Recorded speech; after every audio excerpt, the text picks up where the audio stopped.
Futebol, domingo tem jogão de bola no estádio Rei Pelé. CRB e CSA começam a decisão do título de 2017. Infelizmente, em 2 jogos com torcida única. Hoje, a Polícia Militar apresentou o plano de segurança para o clássico. A reunião aconteceu na sede do Comando de Policiamento da capital e contou com a presença de representantes da Federação Alagoana de Futebol, Polícia Militar, Secretaria Estadual de Prevenção à Violência, imprensa e torcida do CRB, mandante do primeiro jogo.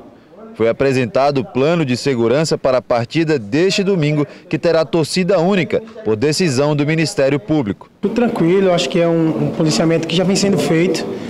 A tendência agora é manter a mesma estrutura que a gente já faz durante um clássico com 2 torcidas, será mantida, mas com apenas uma torcida nesse clássico CRB e CSA. A previsão de público no estádio é de 14 mil pessoas e um efetivo de 500 policiais. Tem uma novidade que é a força-tarefa, trabalhando nesse período, sendo requisitados policiais de folga para trabalhar na proteção dos torcedores e da sociedade como um todo. CRB e CSA jogam domingo às 4 da tarde. Antes, no sábado, tem o segundo jogo pela disputa do 3º lugar. Na partida de ida, o Asa venceu o Murici por 3-2. Por isso, tem a vantagem de empate nesse jogo de volta. A partida vai ser no Quaraci da Mata Fonseca, em Arapiraca, às 5h30 da tarde. Vamos de virada cultural? Acompanhe as nossas dicas para o final de semana.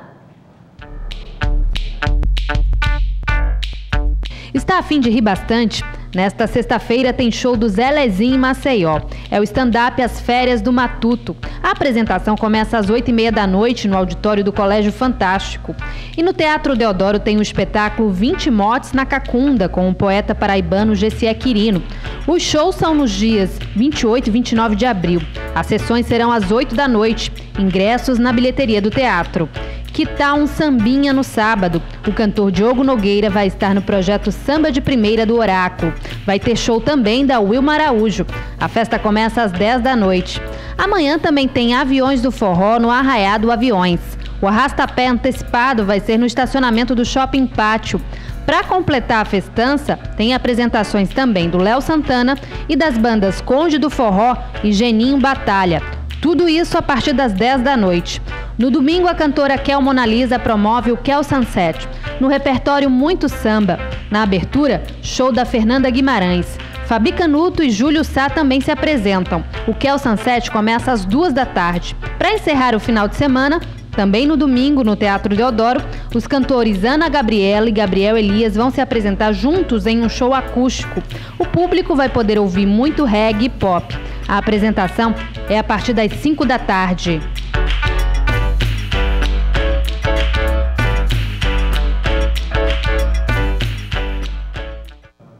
E na nossa entrevista de estúdio de hoje, recebemos o presidente do PSOL em Maceió, Gustavo Pessoa. Vamos falar da greve geral, reformas trabalhista e previdenciária, Operação Lava Jato, eleições 2018, entre outros assuntos. Boa tarde, Gustavo. Seja bem-vindo.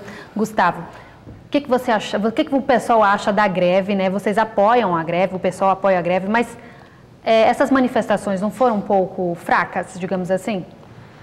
Acho que eu tenho uma opinião contrária, Sabrina, assim, ainda que respeitando eventuais avaliações. É importante compreender que esse movimento de hoje foi construído de forma totalmente independente e sem nenhum suporte, sem nenhum apoio midiático. Mas não faltou mais participação popular? Acho que não. Acho que, na verdade, a gente está avaliando muito prematuramente o que está acontecendo hoje aqui em Maceió e no Brasil inteiro. Acho que hoje, na verdade, a gente conseguiu paralisar as principais categorias do país e os grandes atos de rua, ou seja, os eventos realmente políticos, eles vão acontecer na parte da tarde.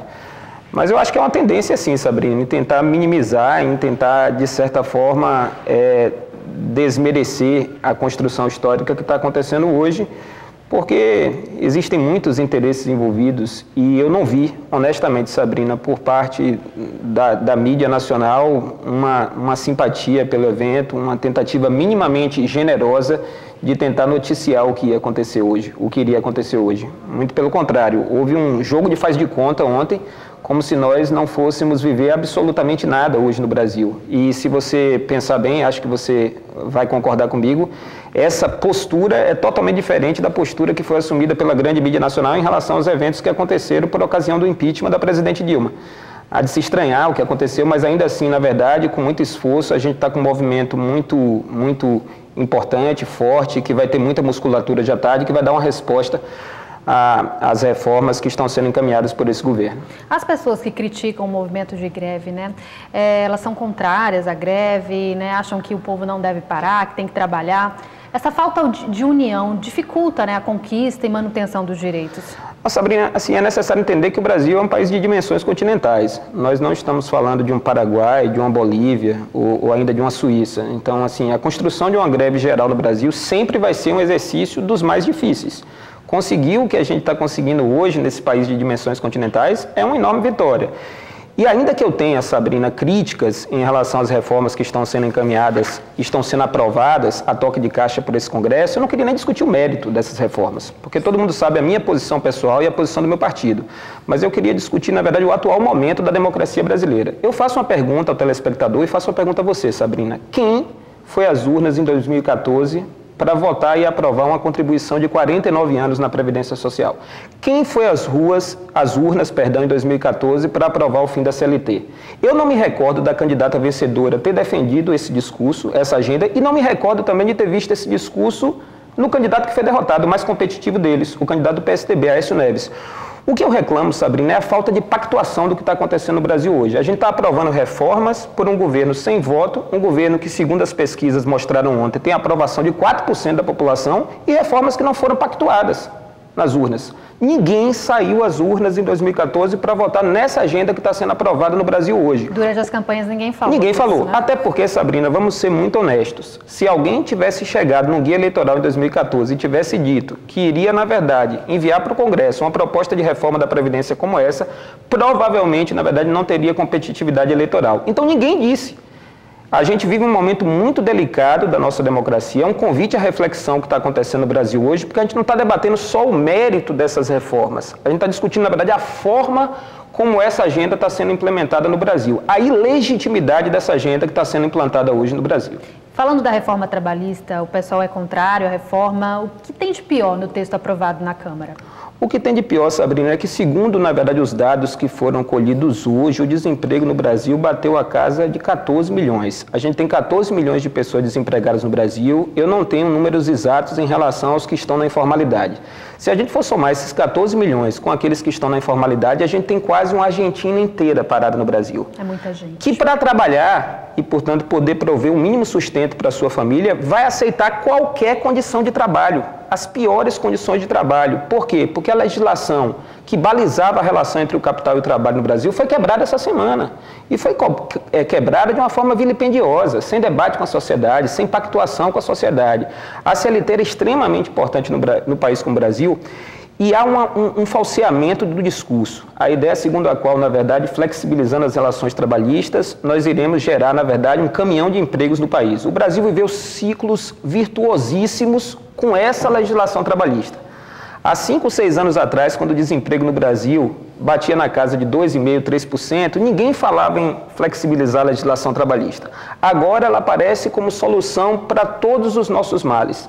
É só pegar a história e pegar os indicadores dos países que flexibilizaram legislações trabalhistas e ver, na verdade, os indicadores de desemprego e as condições de trabalho que foram implantadas nesse país. Ou seja, a gente está vendendo isso, ou seja, o governo que está implantando isso está vendendo isso como uma tábua de salvação para a geração de empregos. E isso vai nos cobrar, historicamente, um custo muito alto, Sabrina. A gente vai sentir no futuro, né? Muito, enormemente. O senhor acha que passa no Senado? O senador Renan Calheiros disse que não vai passar no Senado. Eu pessoalmente, não tenho alinhamento político com o senador Renan Calheiros, mas reconheço, na verdade, a influência política que ele tem no Senado. Eu, como sujeito político e como alguém, na verdade, que está na oposição a esse governo e essas reformas, torço muito para que ele tenha razão. Mas, independente da posição do senador Renan Calheiros, e sem ignorar a influência que ele tem no Senado, eu acho que o fator primordial para a gente tentar conter e barrar essas reformas é o que está acontecendo hoje no Brasil, é povo na rua. A gente só pode combater um governo ilegítimo e projetos que não foram pactuados com a sociedade dessa forma que está acontecendo hoje, Sabrina. E reforma previdenciária, qual o posicionamento? o pessoal, na verdade, tem se colocado frontalmente contra essa reforma da Previdência. Eu acho que isso, na verdade, é um desmonte no sistema de seguridade social no país. Sabrina, essas modificações feitas não atenuam, não torna mais palatável esse projeto de reforma da Previdência. A gente vive num estado assim, onde trabalhadores rurais, Sabrina, perdem a condição de trabalho aos 40 anos. Né? E por tudo que nós sabemos, os trabalhadores que trabalham na cana-de-açúcar, que são obrigados a cortar 10 toneladas de cana, você propor que esses trabalhadores se aposentem com 65 anos de idade, você igualar a idade mínima de aposentadoria, ainda que você, na verdade, chegue a um consenso em torno da questão da aposentadoria feminina, mas a proposta inicial, propor um nivelamento, é uma covardia. É ignorar, na verdade, o papel que a mulher desempenha, as duplas, triplas jornadas. Eu acho que, na verdade, há por parte desse governo uma enorme insensibilidade e é natural que isso aconteça. Porque não é um governo legítimo, Sabrina. Não foi um governo que pactuou uma agenda com a população. O que se esperar de um governo com tamanho grau de legitimidade? Eu quero tocar num ponto muito importante. Nem os homens que tomaram o poder com baionetas nesse país em 64 foram tão longe nesses ataques. Complicado. Agora, falando da Operação Lava Jato, né? O pessoal combate muito a corrupção, o que aconteceu na Petrobras. Pelo menos tem uma pessoa que foi citada na lista do Fachin, que é do PSOL, né? Que é o neto do Leonel Brizola, vereador pelo Rio de Janeiro. Como é que o pessoal lida com as pessoas que podem estar sendo investigadas ou citadas ou ligadas à corrupção? Pessoas do PSOL. Eu, pessoalmente, acho que a gente está vivendo um momento político muito delicado. E muito delicado por quê, Sabrina? Porque a política ela está subordinada ao moralismo. Eu acho que, na verdade, uma das maiores conquistas da sociedade, eu lutei por isso, meu pai lutou muito por isso, não a minha geração, mas a geração anterior à minha, mas eu ainda peguei um resquício disso, foi a luta por um Estado de Direito. Assim, eu acho que a Lava Jato cumpriu e desempenhou, está desempenhando um papel importantíssimo no Brasil, que é revelar, na verdade, os meandros de relações que são imemoriais, relações extremamente promíscuas entre aqueles que detinham cargos públicos e aqueles que atuavam na iniciativa privada. Enganam-se aqueles que acham que isso começou há 5, 6, 7 anos. Mas aí quando aparece alguém do PSOL envolvido, entra a contradição aí, né? Não há contradição, Sabrina. Eu acho que, na verdade, existem denúncias e delações que precisam ser provadas. Não espere de mim, na verdade, que eu seja aqui um incendiário, que eu seja aqui, na verdade, um torquemada, um moralizador. Se eventualmente alguém do PSOL foi citado, essa denúncia terá que ser provada. E se eventualmente ela for provada, as pessoas vão ter que pagar por isso. E o partido vai tomar posições. Agora, não espere, na verdade, que a gente tome posições com base em delações. A gente vive um momento, na verdade, de macartismo muito pesado no Brasil. Eu entendo a importância da Lava Jato. Mas até que ponto, na verdade, tudo que é dito, né, por um delator pode ser tomado imediatamente como verdade? Não vou chegar aqui diante de você, Sabrina, e condenar qualquer companheiro meu, porque eu não tenho feito isso sequer em relação aos meus adversários políticos. Eu não tenho feito isso em relação ao Lula, eu não tenho feito isso sequer em relação ao senador Renan Calheiros. Não vou fazer em relação aos meus companheiros. Existem denúncias e essas denúncias têm que ser provadas. A gente vive, na verdade, um império das delações aqui no Brasil. Como se tudo que é delatado pudesse ser tomado imediatamente como verdade. Não é por aí. Né? Eu tenho certeza que isso cai muito bem aos corações, mas não espere de mim, na verdade, um discurso aqui frenético em relação a isso. A gente tem que ter muito cuidado em relação a isso. Acho que as instituições têm que atuar com independência e liberdade e nós, na verdade, enquanto dirigentes partidários, temos que cobrar isenção, independência e tem um sentido em alguns momentos que a Lava Jato ela não tem tido essa isenção em alguns pontos.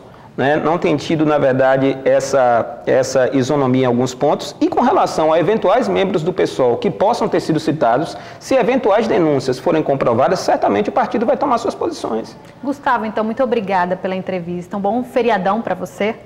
É um feriadão de luta. Obrigada. E o Jornal do Dia da TV Ponta Verde, emissora do Sistema Opinião, fica por aqui. Nos vemos na segunda-feira após o programa Plantão Alagoas. Na segunda também tem o boletim de ocorrência às 5h30 da manhã. Uma boa tarde para você e um bom feriadão.